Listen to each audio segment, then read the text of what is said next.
ಆಯಿತು. ವಾಲ್ಮೀಕಿ ಹಗರಣದ ಬಗ್ಗೆ ಜೋರ್ದಾರ್ ನಡೀತಾ ಇತ್ತು. ತಮಗೆ ತಿಳಿದ ಮಟ್ಟದಲ್ಲಿ ಅವ್ರು ಬೆನ್ನತ್ತಿದ್ರು. ಆ ಸಂದರ್ಭದಲ್ಲೇ ಇವರು ಬೆಂಬಲ ಸೂಚಿಸಲಿಲ್ಲ. ಮೇಲ್ಮೇಲೆ ಒಬ್ಬರಿಗೆ ಆರೋಪ ಪ್ರಚಾರ ನಿರಂತರ ಅದ ಇದೆ. ಹೀಗಾಗಿ ಬಿ ಜೆ ಪಿ ಹೀಗಾಗಿದ್ದರೆ ಇಬ್ಬರು ಕಾರಣಕರ್ತರು. ಕೇವಲ ಯತ್ನಾಳ್ ಒಬ್ಬರ ಕಾರಣ ಅಥವಾ ಕೇವಲ ವಿಜೇಂದ್ರ ಒಬ್ಬರ ಕಾರಣ ಅಥವಾ ಕುಮಾರ್ ಬಂಗಾರಪ್ಪನವ್ರ ಕಾರಣ, ರಮೇಶ್ ಜಾರಕಿಹೊಳಿ ಕಾರಣ ಅಂತಲ್ಲ. ಇವರೆಲ್ಲರ ಒಟ್ಟ ಸಂಘಟನೆಯ ವಿರುದ್ಧದ ಹೋರಾಟದಿಂದಾಗೆ ಇವತ್ತು ಬಿ ಜೆ ಪಿ ಹೆಚ್ಚು ಕಡಿಮೆ ಮೂಲ ಗುಂಪಾಗುವಂಥ ಸಂದರ್ಭ. ಹೌದು, ಭಾಳಷ್ಟು ತಪ್ಪುಗಳಾಗಿತ್ತು ಕಾಂಗ್ರೆಸ್ನಿಂದ, ಒಂದು ಎರಡು ಅವಳು ಎಲ್ಲರೂ ಹುಡುಗರು ಒಕ್ಕಟ್ಟಾಗಿ ಎದುರಿಸಬೇಕಾಗಿತ್ತು.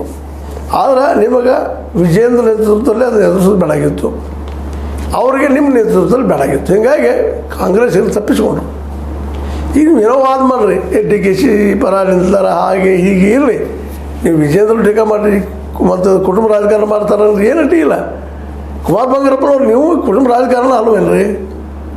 ನಿಮ್ಮ ತಂದೆಯವರು, ನೀವು ಮಧು ಬಂಗಾರಪ್ಪನವರು, ನಿಮ್ಮ ಸಹೋದರಿ, ಇದು ಕುಟುಂಬ ರಾಜಕಾರಣ ಅಲ್ಲೇನ್ರಿ? ನಿಮ್ಮಲ್ಲಿ ಅದಾವು ಇರಲಿ, ಏನಿಲ್ಲ, ಎಲ್ಲ ವಾತಾವರಣಗಿದ್ದಾಗ ನಿಮಗೇನು ಆರೋಪ ಮಾಡ್ತಾ ಇಲ್ಲ ಇಲ್ಲಿ. ಆದರೆ ಅವ್ರು ಇಳಿಸಬೇಕಂತ ಕೂತಿದ್ದಾರಲ್ಲ, ಇದರಿಂದಾಗಿ ಅವ್ರು ಹೋದ್ರೆ ನೀವು ಇದ್ದಂಥವರು ಬಿ ಜೆ ಪಿಯನ್ನು ನಿಮ್ಮ ಸ್ವಬಲದ ಮೇಲೆ ತರಲಿಕ್ಕೆ ಸಾಧ್ಯನಾ?